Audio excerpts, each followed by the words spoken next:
Oh, yeah.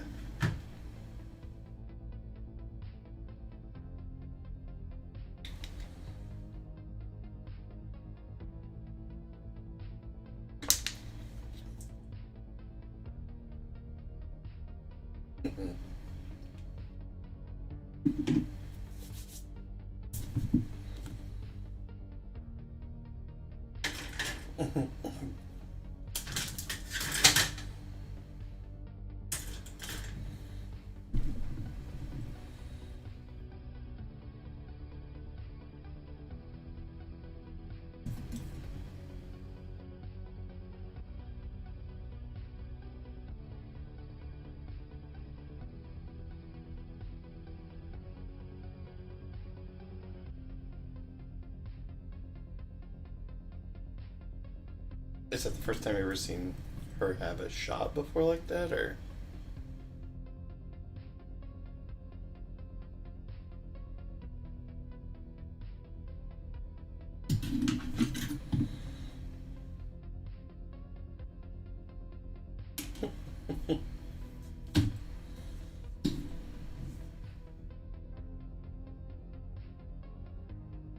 That's funny.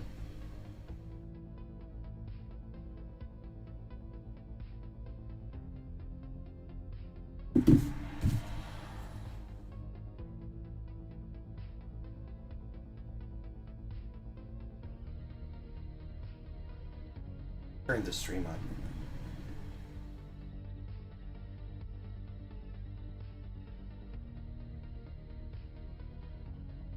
Hmm?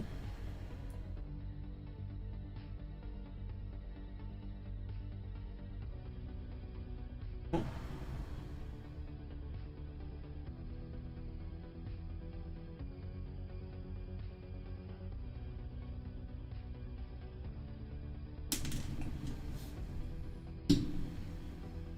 Hey.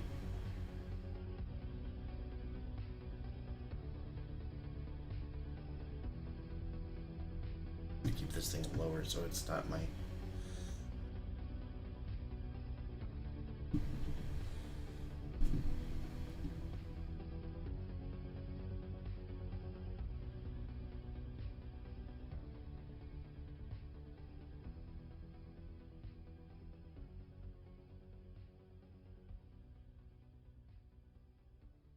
That's fine. I mean, it makes sense.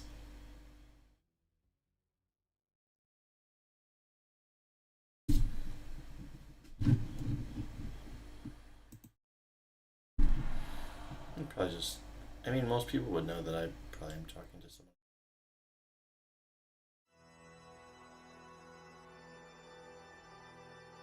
Well, that's a fair assumption, though. There we go. That's.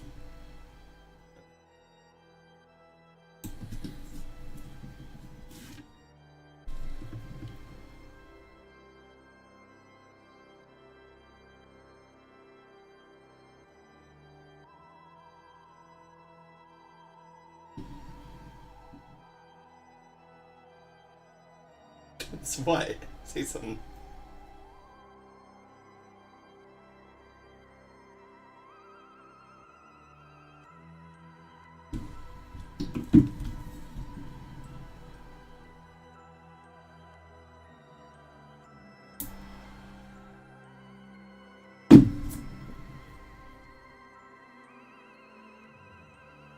Having a hard time finding words, aren't you?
Mm-hmm.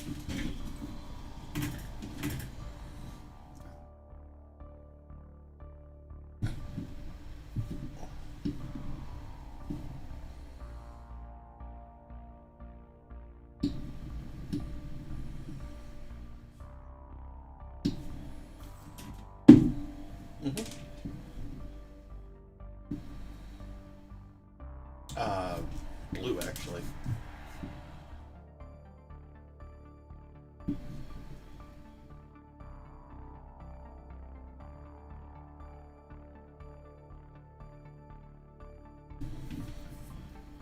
Oh no. You still gotta follow the paper almost every time. Every set's completely different. For the most part. Like when I do the next one of these, it'll be kind of similar because it's a different version of the same model, but yeah, it'll make sense because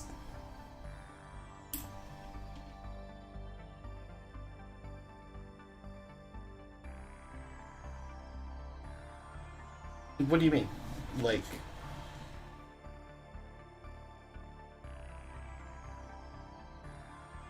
mm-hmm.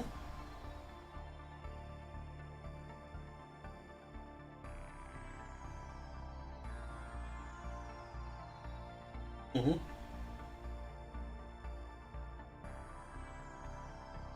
Mm-hmm. No, it would still come together. You would just have all these imperfections on the surface of it. You have little plastic nubs kind of poking off the edges and stuff like that. Because I'll show you. Well, I don't know if I'll be able to show you in the. Let's see here. It might be too out of focus for you to be able to see. Yeah, you can kind of see it there.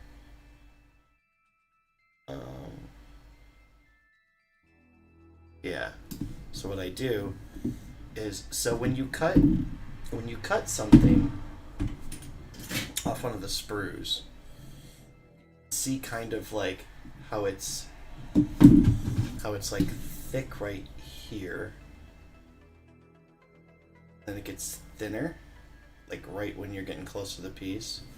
What I usually do is I don't cut it completely flush. I cut it kind of in the middle of that area, because what happens is if you cut it too close, there's a possibility that you could do something called stress marks, which this is a mostly white mobile suit, so stress marks aren't that big of a deal because they're hard to see. But on like a different colored, let me see if I can see any on here.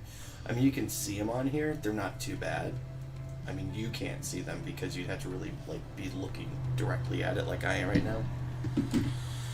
But like on other colored pieces that aren't white, they basically leave these tiny little like white marks that are just from, they're called stress marks because they're from the stress of cutting it, literally. And if you don't cut with super sharp nippers like these nippers here are considered the best nippers available for the most part.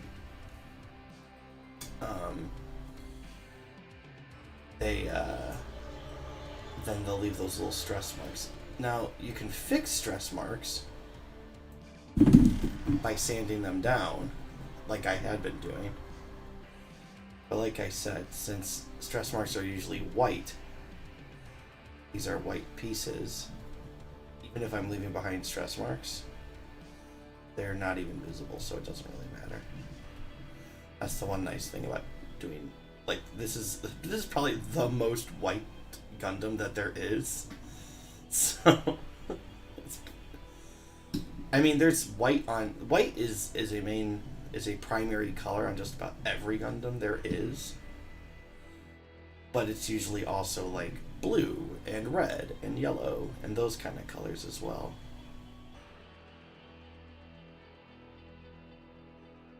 like, I was halfway thinking before I decided to do the unicorns,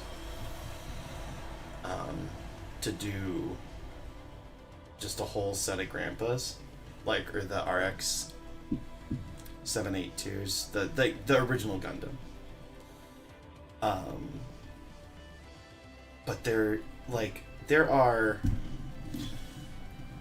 let me think, there's 1, 2, 3, 4, 5, 6, 7, I think 8 versions of the unicorn, which I'm not doing all 8 of them. I'm just doing the two main high grades, the master grade and the real grade. Maybe the perfect grade someday. I don't know. That's a lot of money. But yeah, I'm there we go. But I was, yeah, because the stress usually comes from cutting it too close when it's still connected to the sprue. So that's why I cut them about halfway, and then I cut down the rest after they're disconnected from the sprue, and then I try to do as much as I can with the knife. But sometimes I get a little crazy with the knife too, and I end up cutting off too much, and that's usually when I bring in the sanding. Or if I get done with the knife and I still see like a very visible stress mark, then I'll take the sanding. Now,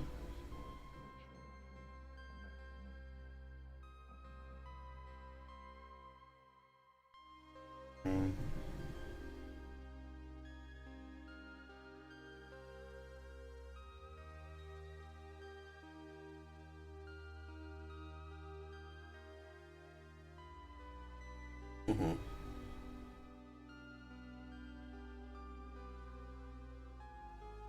Oh, you.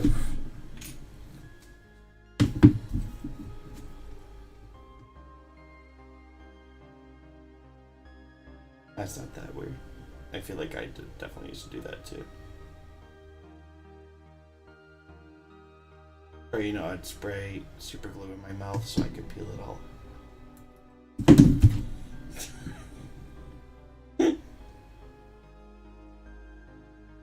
But no, I was gonna say, I mean, you have a store near you.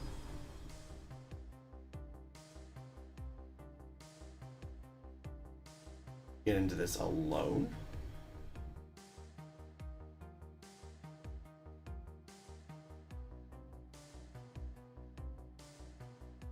It's actually probably my least favorite part of all this, so.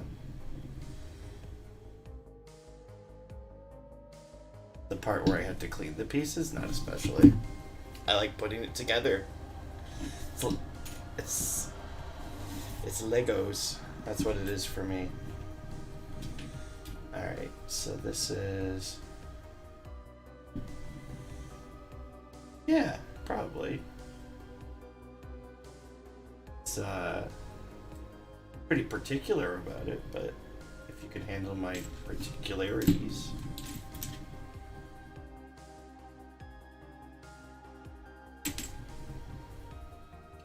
This.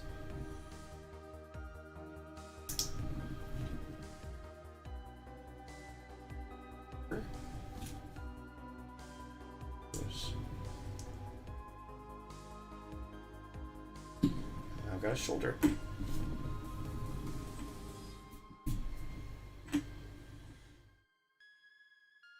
Let's see. Do this piece again. Most of this is all comes from here. I need piece C11 and C6. Where's that? Actually, one of the hardest parts is trying to find them actually on the sprue, surprisingly. It's like, alright, I see 10. Yeah, so I'll show you. So, I don't know if you can see on the instructions at all, it's probably pretty blurry from that point of view. But like right here, it'll say like, you need piece C1 and C2. Okay? So then you go and you look through all your sprues and you look for the one that says C on it. Which, here, let's just see. I don't know how delayed I am right now, so. But you can see this, you can see the C on there. So then you really probably can't see it. I'll try to get a little bit closer if you can see it. But next to each piece, you can see there's a little square with a number on it. Okay, so like, yeah, like right there, that says 16. So for example, like I needed C11, and then right there, that I know this is sprue C, and this is piece 11. So that's how you know what you're looking for each piece.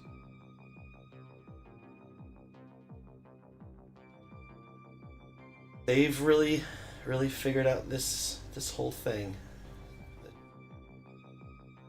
It's pretty amazing. I mean, like, when you think about it, because if you look at the instructions at all, the actual written instructions that are trying to tell you what you need to do next, they're all in Japanese. Completely.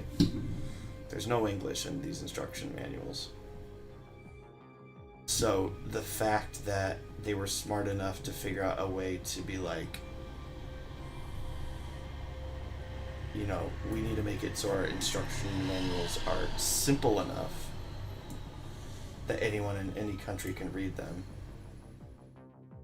Which I don't even know if that was their intention. I'm sure it wasn't. Like, who the heck in Japan was just like, you know what? You know this show that we don't even play outside of America? I bet you they'd really want the toys for it. Or outside of Japan, I mean. Not outside of America, obviously. I mean, what, Gundam first started in 1979. The first, I think, Gunpla kit came out in 1980. And we didn't even have a Gundam show that played in America until 2001, I think. So yeah, it's kind of crazy that it ever even got popular here. I actually went ahead and I tried to find out like why in like the last, it seems like the last 5 years or so, it's suddenly gone from being like it was a known quantity, but like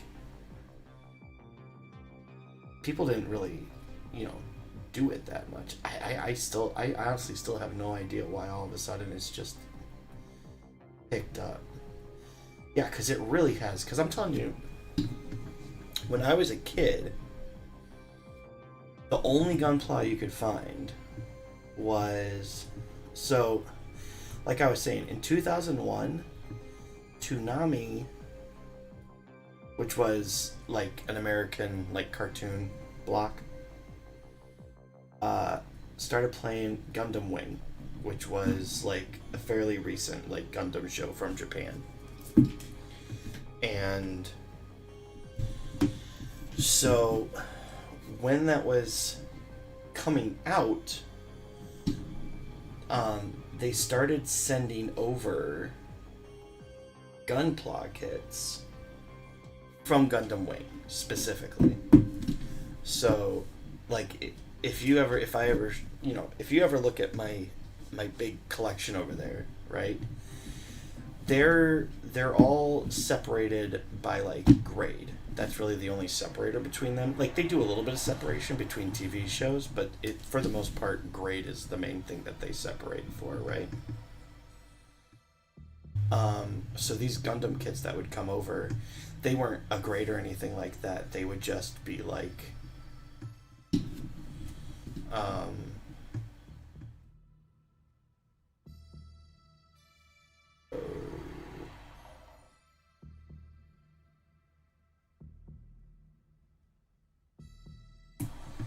those kits weren't graded or anything. They were just Gundam Wing kits, right?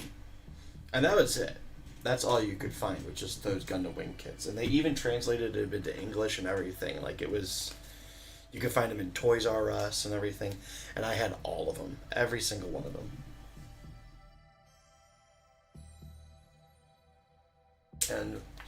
And then... But that was it. That's all we had. I mean, you could import them and stuff like that, but I mean, I was either in late junior high or early high school, so I didn't know anything about that kind of stuff. So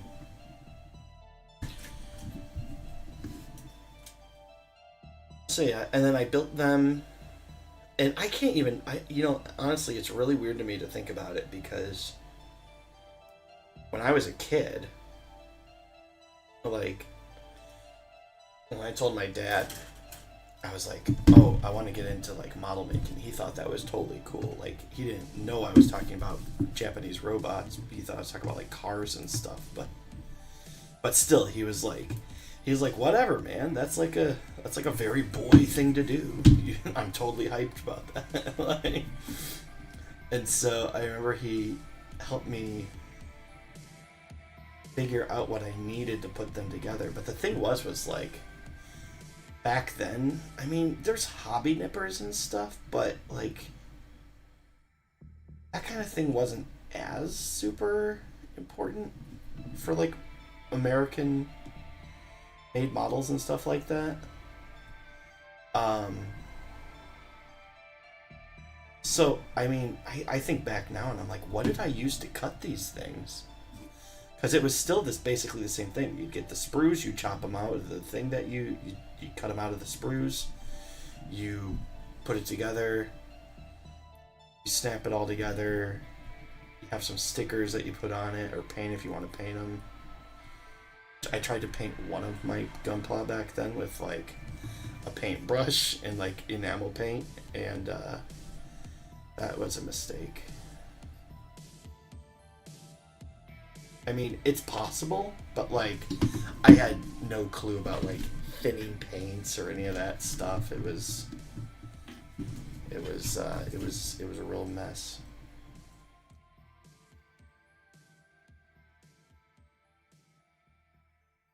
Yeah, I'll never forget those like first few models, and I'm still just heartbroken that I threw them away.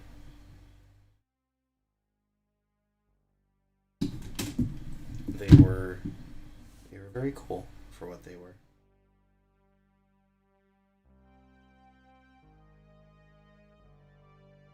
No, because I think I've told you this before, but like the main thing about Gunpla is like everything gets reprinted eventually. And even those specific ones that I'm talking about, they have been reprinted a few times. I've seen them since I got back into it. I've seen them on sale just for the same price, you know.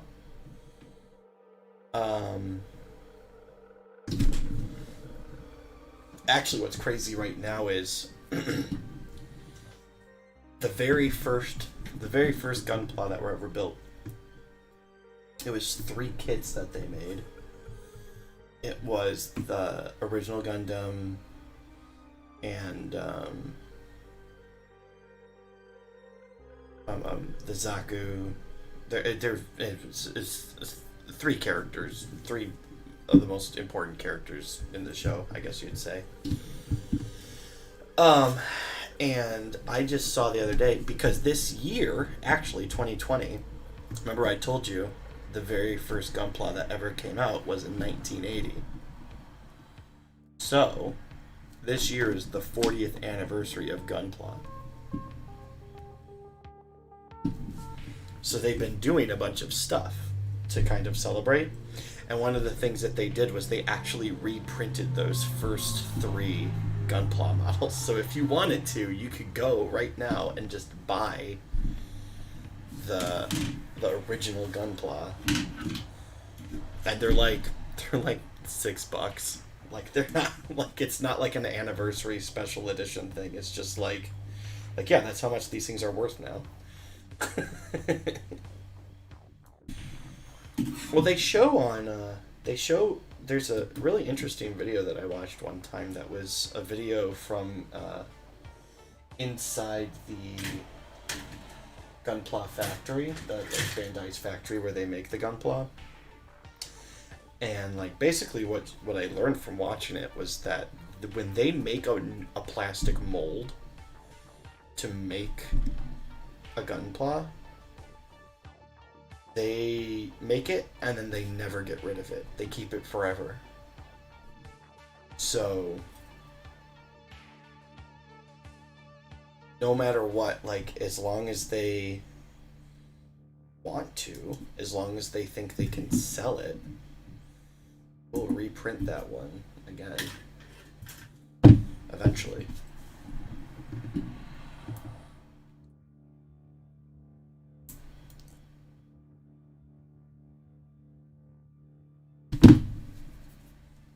The what?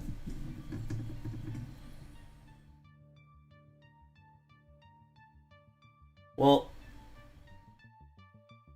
the thing is, despite the fact that, like what I was saying, everything gets reprinted eventually. If you're patient and realize that there are literally hundreds upon hundreds upon hundreds of models that you can do.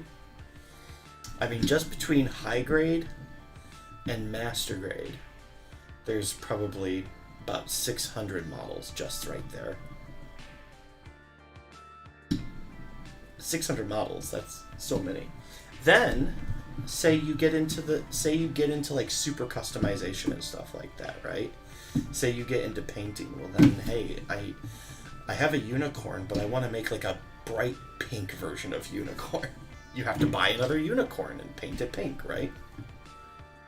So, I mean, depending on how deep you want to get into it, you'll always have something to do. And so when you are sitting there and you're waiting for, you know, a certain amount of years for them to reprint a specific model that you just want so bad, have the other thousands maybe of models that they've made in the past that you can lean back on.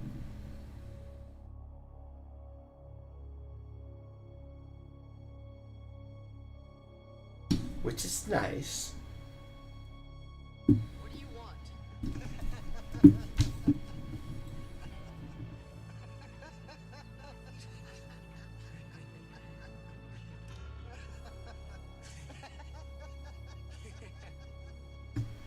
What's up, son? That's what the other guy said. Who's the other guy? The guy who was driving that car back there. The guy who picked me up before you did. Was that him in the car? Yeah, I'm sure it was. Didn't walk very far. Why is that? Because I cut off his legs. And his arms. And his head. And I'm gonna do the same to you. What soothing music.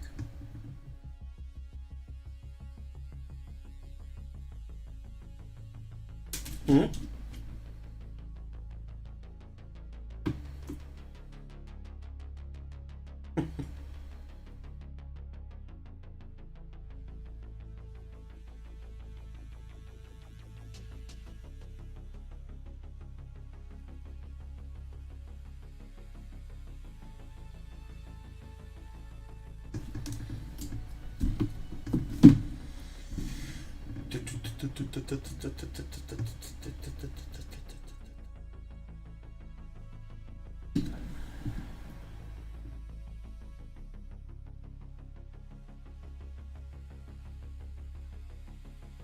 Oh, missing here.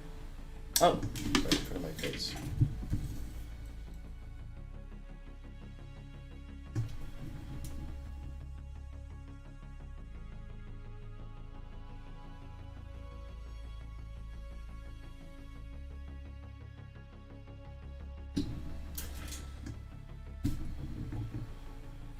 don't think you've been able to stay awake for a single body part so far. Did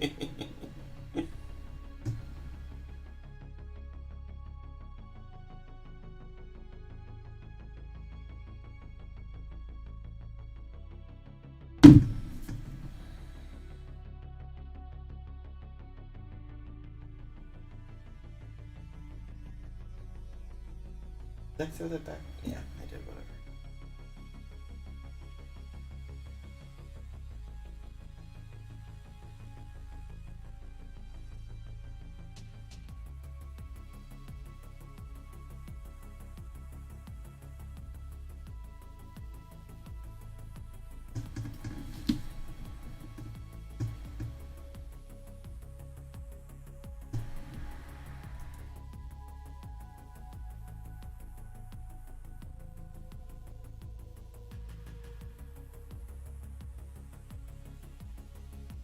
You don't hear any music?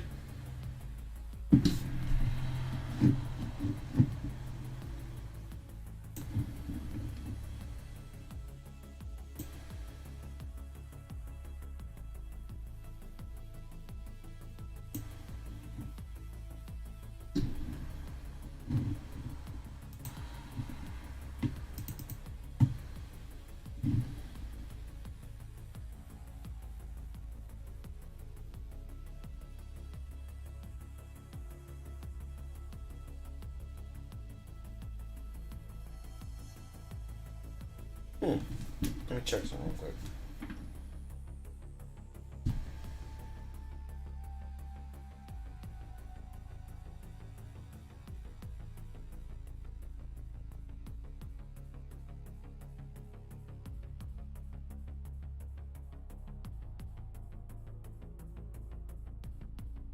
Oh wait. Don't you have it muted?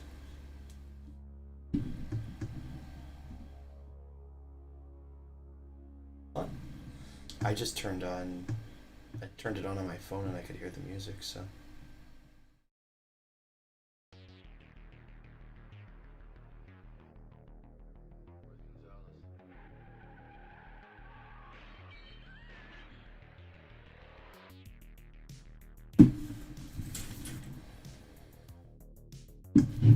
Close this.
What? What'd you say? Falling asleep watching me build.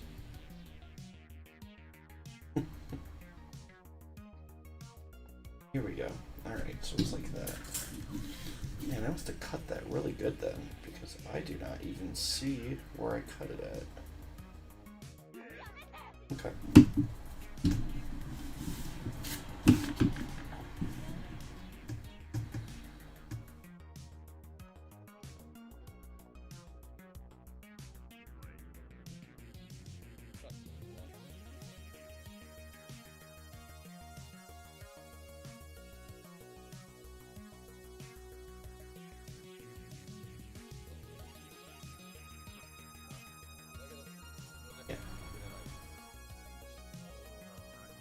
Yes.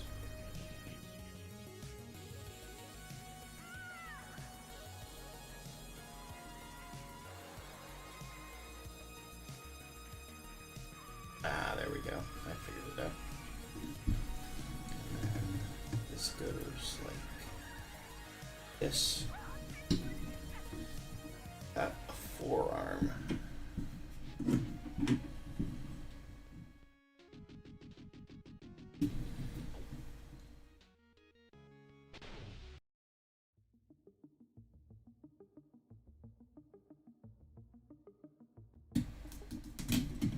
Are you sure you don't have the YouTube muted, or do you hear music now?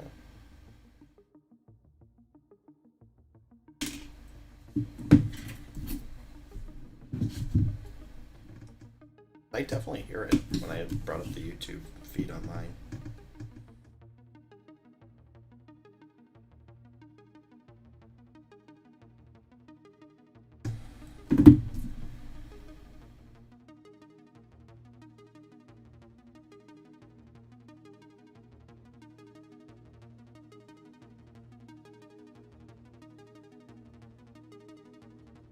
Let me see.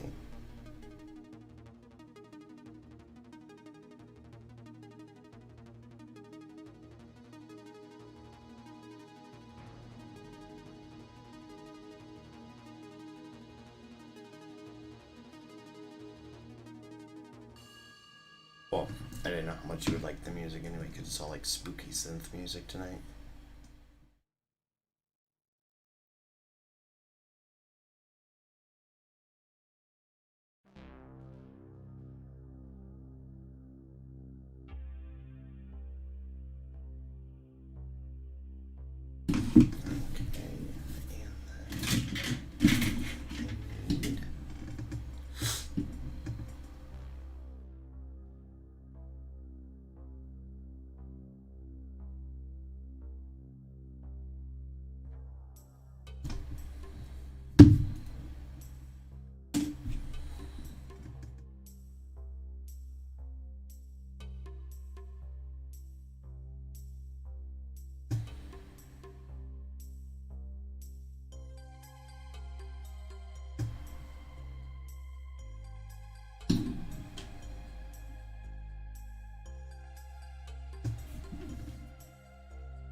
Ooh, I like this song.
bye.